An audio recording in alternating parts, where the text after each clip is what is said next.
ठीक है। तो हमारा यूनिट 3 जो कि है two stories about flying, part 2 है जिसका ब्लैक एरोप्लेन। ठीक है। तो ये वाला हम इसका समरी से समझते हैं कि ये पूरा का पूरा चैप्टर क्या कहना चाहता है आखिर। तो देखो, बहुत नीचे चला गया, 1 मिनट। हाँ। तो देखो, नरेटर जो है हमारा, जो फैड्रिक फॉरस्मीथ है, वो क्या करता है, वो मतलब कि फ्लाइंग करता है। वो सबसे पहले उड़ान भरता है अपने डकोटा एरोप्लेन के साथ। ठीक है। उसके एरोप्लेन का नाम क्या है, डकोटा। ठीक है। At night in a clear sky, रात में वो क्या बोलते हैं, एरोप्लेन को चला के जाता है, उड़ा के जाता है। क्यों जाता है? क्योंकि उसको कल सुबह का जो ब्रेकफास्ट है अपनी फैमिली के साथ करना होता है। कहाँ से जाता है वो फ्रेंच से अपने डकोटा एरोप्लेन को इंग्लैंड लेकर जाता है और अपने फैमिली से मिलने के लिए। ठीक है। तो वो क्या करता है, ही लुक एट हिज वॉच। तब वो मतलब कि look at his watch, it was 1:30, 1:30 रात के 1:30 होते हैं, रात के या फिर बोल लो सुबह के। ठीक है। 12 बजने के बाद सुबह हो जाती है ना, तो 1:30 हो रहे होते हैं मॉर्निंग के, इसलिए यहाँ पे मॉर्निंग लिखा गया है। फिर उसके बाद he was having a pleasant journey. वो जो उसका जो था, एक अच्छा खासा जर्नी चल रहा था, है ना, कोई मतलब दिक्कत परेशानी नहीं थी। उसके बाद क्या हुआ, he switch on the radio and spoke to the Paris counter control tower. उसके बाद वो मतलब रेडियो को चालू करता है, पेरिस के कंट्रोल टावर पे फॉर्म करता है, वो इन्फॉर्म करता है that he was on his way to England, वो इंग्लैंड के वे में है। ठीक है। उसके बाद क्या होता है, after talking to them, he checked at the map and the compass, switched to his second last fuel tank and turned his plane 12 degrees west. उसके बाद वो क्या करता है, वो बातचीत करने के बाद वो मैप को चेक करता है।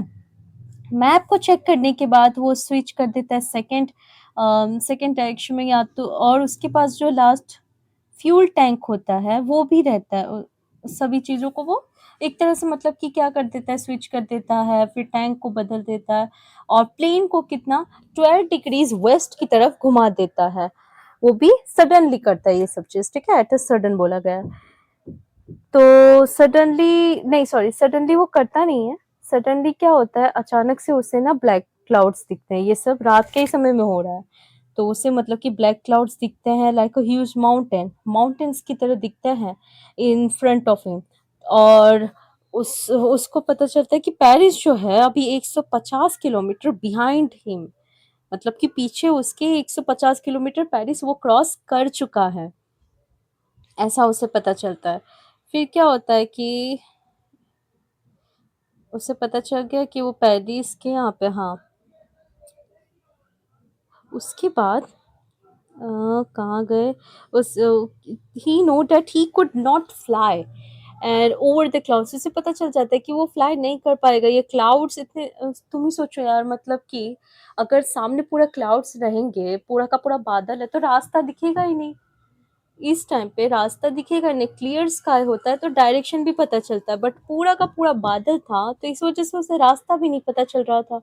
He didn't have enough fuel, और ऊपर से उसके पास फ्यूल भी नहीं था ताकि वो नॉर्थ या तो फिर साउथ के डायरेक्शन में जाए। अभी वो जा किधर रहा था, अभी वो वेस्ट में जा रहा था, ऊपर में ही बोला गया, बट उसके पास उतना फ्यूल नहीं था। डायरेक्शन बदलने में फ्यूल लगता, बट एक ही साथ एक डायरेक्शन में था, तो फ्लो स्टेट में जाने के बाद नहीं उतना फ्यूल लगता, इस वजह से वो नहीं चेंज करा। He wanted to go home, और उसके पास उसको घर जाना था, इसलिए उसने क्या किया, रिस्क लिया स्ट्रोम के पास से गुजर के। ठीक है। फिर उसके बाद क्या हुआ कि he was in, he couldn't see anything outside the plane. ठीक है। वो प्लेन के बाहर कुछ भी नहीं देख पा रहा था अब। ठीक है। The old plane jumped and twist in the air. उसके बाद द ओल्ड प्लेन, एक मतलब कि बहुत ही पुराना प्लेन है, वो जंप करता है और ट्विस्ट होता है, मतलब कि एयर में, मतलब अभी वहां पर उसने क्या देखा, एक एरोप्लेन को दे सॉरी एरोप्लेन, मतलब old plane jumped into the twist in the air. ठीक है। तो उसका जो प्लेन था पुराना था, वो अभी पूरा का पूरा ऐसे ही हवा में रह गया था। अब उसके बाद क्या होता है कि कंपास भी उसका डेड हो गया, क्योंकि यहाँ पे डायरेक्शन नहीं दिखाया जा रहा था, तो कंपास भी उसका काम नहीं कर रहा है। अब it was turning round and round. अब क्या हो रहा था, राउंड एंड राउंड, वो जो कंपास था, उसकी जो लकी थी वो घूमती जा रही थी, मतलब खराब हो चुका था। He had lost the contact, और उसका जो कॉन्टैक्ट था पेरिस के कंट्रोल सेंटर से, वहाँ से भी उसका कॉन्टैक्ट हट गया। और just then he saw the another aeroplane, उसके बाद उसने दूसरे एरोप्लेन को देखा। ये सब ऐसा हो रहा है, उसके बाद उसने सामने देखता है कि मतलब ये दूसरा एरोप्लेन कौन है? मतलब इतने सारे घने-घने बादल हैं, उसमें ये दूसरा एरोप्लेन कहाँ से आ गया? ये कौन है? तो वो देखता है कि it has no lights on his wings but he could see it flying next to him through the storm. वो देखता है कि उसके विंग्स जो है ना, उसकी जो उड़ने वाली, हाँ, वहाँ पे लाइट्स ही नहीं है। बट वो ऑथर जो है वो देख पा रहा था कि वो एरोप्लेन जो उसके सामने है, वो उड़ रहा है। ठीक है। The pilot waived one hand at him and narrator followed him. उसके बाद वो जो पायलट होता है दूसरे एरोप्लेन का, जिसे ऑथर देख रहा होता है, वो क्या करता है, एक हाथ मतलब कि बाहर निकाल के उसको इशारा देता है। क्या इशारा देता है? कि मुझे फॉलो करो। ठीक है। The other author turned his aeroplane slowly to the north. और उसके बाद जो दूसरा एरोप्लेन था, वो स्लोली, पायलट था, वो नॉर्थ की तरफ लेकर जाता है। अब ऑथर भी क्या करता है, ऑथर के पास तो कुछ भी है ही नहीं ना, डायरेक्शन भी नहीं है। उसके ऊपर विश्वास करने के अलावा ऑथर के पास और कुछ भी नहीं था। तो रैंडमली वो जैसा जैसा कर रहा था, तो उसे ही वो फॉलो किए जा रहा था। ठीक है। Narrator followed him to the as an obedient sir, मतलब समझदार और आज्ञाकारी बच्चे की तरह उसे फॉलो कर रहा था। उसके बाद क्या होता है कि the narrator was the beginning to feel, और उसके बाद उसका जो फ्यूल था बहुत ही कम बचा था। ऑलमोस्ट कितना, 5 से 10 मिनट्स तक का ही फ्यूल बचा था। ठीक है। 5 से 10 मिनट्स तक का। और black aeroplane started to go down and narrator followed him. उसके बाद वो एरोप्लेन जो था वो नीचे लैंडिंग की तरफ किया। अब देखो, एक तो वो डर भी गया था कि 5 से 10 मिनट का ही फ्यूल है, इसमें अगर मतलब कि प्लेन कहीं मेरा बंद ना पड़ जाए, अचानक से सडनली बंद ना पड़ जाए, ये भी डर था। पर देखता है कि हाँ, वो सामने वाला जिसको वो फॉलो कर रहा है, पायलट को, वो लैंडिंग करता है। ठीक है। अब क्या होता है, लैंडिंग करवा देता है। इट वॉज अ रनवे, तो रनवे ही होता है वहाँ पे। क्या होता है, जैसे लैंडिंग करता है तो वहाँ पे क्या होता है, रनवे ऑफ एरो एयरपोर्ट होता है। ठीक है। और ठीक है। अब उसके बाद how we couldn't see the black plane anywhere. वो दिखता है कि लैंडिंग तो उसने वो ब्लैक प्लेन को फॉलो करके की ना, बट वो ब्लैक प्लेन तो उसे कहीं दिखता ही नहीं है। लैंडिंग के वक्त उसे कोई भी ब्लैक प्लेन नहीं दिखता। The author landed and walk through the room, control room, and asked the lady. अब देखो, वही लेडी जो जिससे कांटेक्ट कर रहे थे प्लेन का, मतलब कि डायरेक्शन डायरेक्शन और थोड़ा सा ध्यान रखने के लिए कि उड़ान पड़ रहा है, तो वो लेडीज से जाके पूछता है कि उनके आगे जो, मतलब देखो, हु हैज द पायलट, और मतलब कि पायलट कौन था वो ब्लैक प्लेन का, जो ब्लैक प्लेन था ना, उसके आगे चल रहा था, उसका पायलट कौन था? तो उसे ना क्या करना था ऑथर को, कि थैंक करना था उसकी हेल्प के लिए। अब यहाँ पर ट्विस्ट आता है। ट्विस्ट क्या होता है कि लेडी पूरी तरह से एकदम अचानक से स्ट्रेंजली देखने लगती है नरेटर को। देखती कि वहां पे तो कोई दूसरा प्लेन था ही नहीं।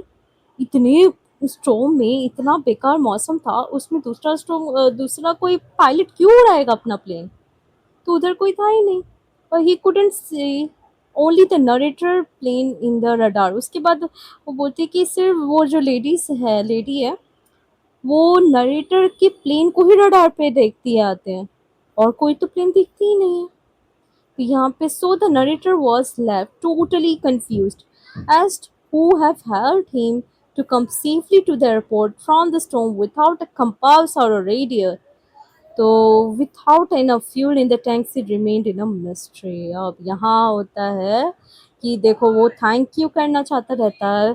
क्यों करना चाहता है भाई, इतना बेकार मौसम से उसका कंपास, उसका रेडियस सब कुछ वो खराब हो गया था, तब उस इंसान ने मदद की।